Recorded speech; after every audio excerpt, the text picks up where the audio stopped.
Welcome back. I am the Watch King. On this video, we're going to be reviewing a Tudor Royal.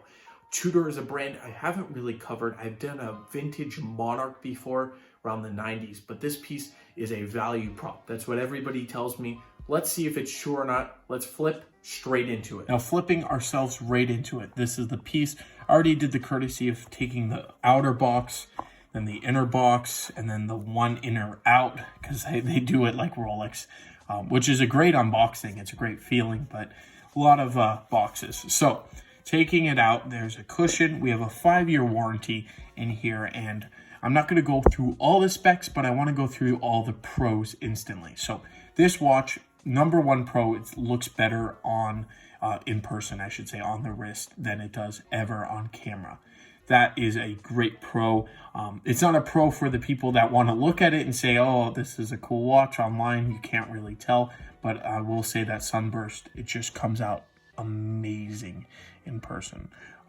So the next thing is the case finishing, and the construction is very, very good. This is all 316L stainless steel.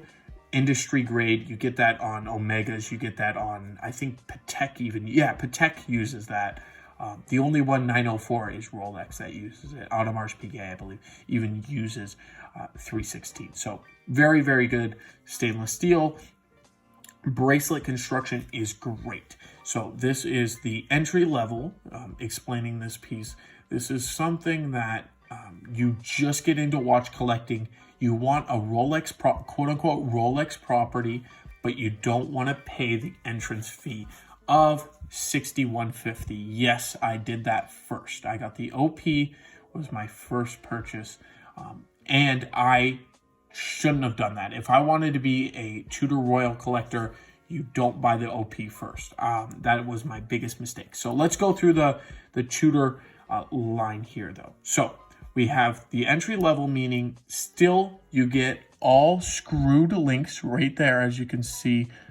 Kind of hard to tell with the high polish, but you have all screwed links there. We have I call it the oyster clamp. That's what Rolex calls it, but a safety clasp here.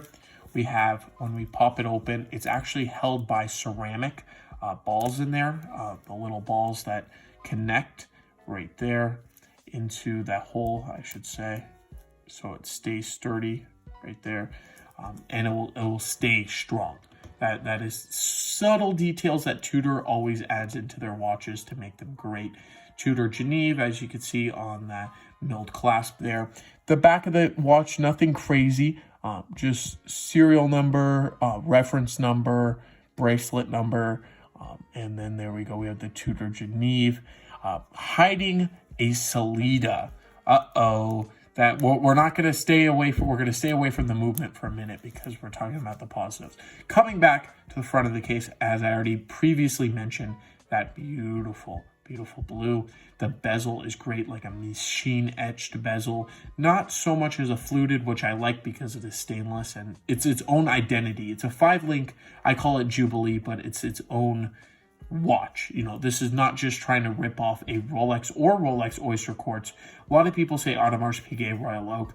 I don't see it. I think they're trying to get more inspiration from the old Rolex, as I said, say the Oyster Quartz, and they used to have an automatic before that. All right, so popping the crown out, as you saw, is very smooth. The action on it is great. The winding, it's already fully wound. You can pop it out once more. This is the quick set date, but before I do that, I always want to make sure that it is not about to change. That was in AM, but I always move my hour hand. Everybody should do this. Even on high-end watches, I will do this. I always put it at the 6 o'clock before I quick set. Just a quick kind of trick so you don't break the movement and then you pay $1,000. Well, with this watch, it won't be $1,000, and we'll get to that in a minute. So one thing I noticed on this watch, it won't hurt the watch, but you can stop it mid. As you can see, I'm hacking it already. You could stop it mid quick set, which is something you see on cheaper watches. It won't hurt it, as far as I know. I've talked to watchmakers. It just means that it's just not clicked into place. So just make sure you go all the way through. Something It's a small pet peeve. You don't see anybody on YouTube being this nitpicky over this watch, but just small things, because higher end watches, they won't do that. If we head towards midnight here, you will see it. It takes 15 minutes, and it does do that quick snap over, which I like, but you see it moving a little bit. It's fine. The hacking is great. Everything is perfect with the crown action on this piece. So we've talked about the positives, the bracelet, the look, the outside of it, the action on the crown, very smooth, the winding, the screwing, everything is great in that department. The clasp, in my opinion, is great. It's just a little long, but that's fine. But let's talk about the inside. So you'll notice that Tudor's normally, Rolex and Tudor, even on their, this is their quote unquote cheapest model of Rolex, they'll have chronometer officially certified. Special chronometers from Rolex, they do plus or minus 2 seconds, which is something crazy to ask for, especially, as I said, you can buy 3 of these watches before you buy the Oyster Perpetual, right? So we're not looking for plus or minus 2 seconds, but plus or minus 10 seconds would be a nice ask, especially if you're paying $2,500. That's the list on this piece. So I'm going to take a quick moment, and I want you to think about how this movement runs. So this movement, I will say, runs at plus 12. Plus 12, it's fine, but when you're paying over $1,000, I think that you should really be in plus or minus 10. More, to me, 5. Accuracy matters. Now, I know that you can say, well, we have our phones for that. Or we're back to pocket watches with the phone. Just check your phone. Just hack it. Wait a minute. That's fine. That's really fine. But not something that's great, especially for the price point. So being that really bothered me. Now, another thing with this watch, which is fine, the jangle on the bracelet, just something I always do.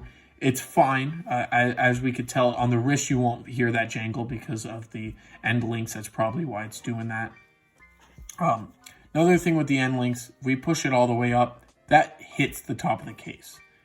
Something that eventually should make marks on the piece up here. So be mindful. On the wrist, it won't do that. It won't do that, but when it's just jangling around your desk or wherever, maybe if it's sitting somewhere and it keeps hitting like that, eventually it should make marks. And that's something that maybe should have been looked at, but I guess with this design, you can't really avoid it because it is a 5-link.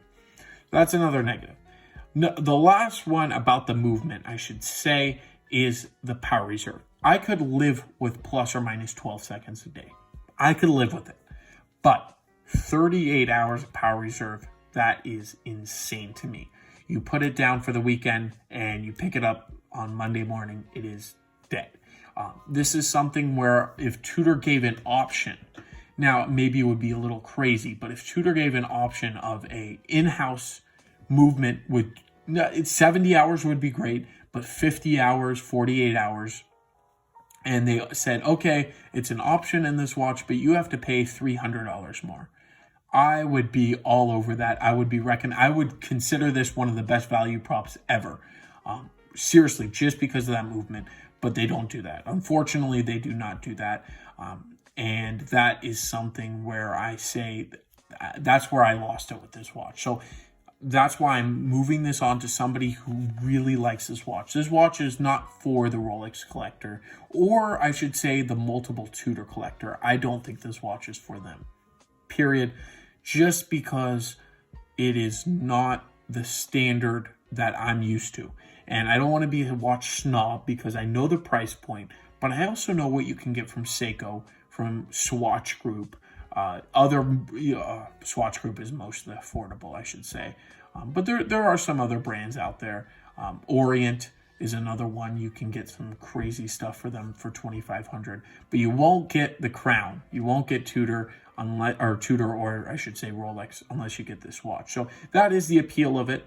The lume doesn't make any sense to me. It's okay lume. I'll turn off. I'll actually show it in the light box because there is some light here.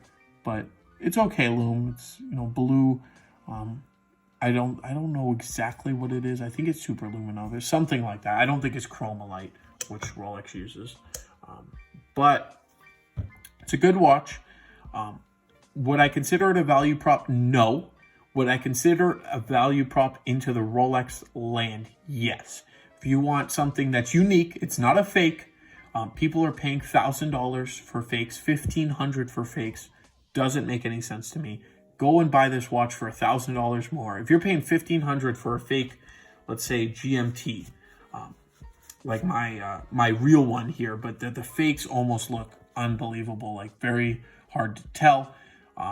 Why would you buy a fake one of this and just know what's on the inside? Because the inside is not good. Or buy one of these, which is, I will say, a lot better than a fake Rolex. So if you're thinking about buying a fake watch, just consider one of these. You can get it a lot better. But would I recommend this to a collector? As I said previously, not so much. The other small details, I want to not make this all negative. There is the Cutout 3 is very interesting. Watchmakers 4. They thought of everything. The minute track is nice. The hands are nice.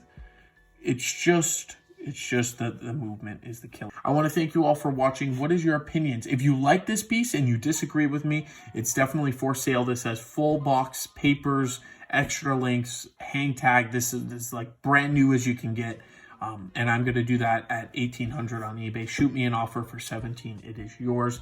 If you disagree, if you are a Rolex collector on the fence about this watch, I hopefully steered you in the right direction. If you really like this watch, you wouldn't be watching this video. You would have already purchased it, especially if you're a huge Rolex collector, because it's not so much about that. It's just something that is, it's something where you have to love it and you don't mind the small falls of it if you're a collector like that. So thank you all for watching. If you do want the Chanel chain giveaway, there's the 4 steps in my description below. And as I said, if you are interested in this watch, it is in the description below. Thank you all for watching, and I will catch you in the next one. Have a great day.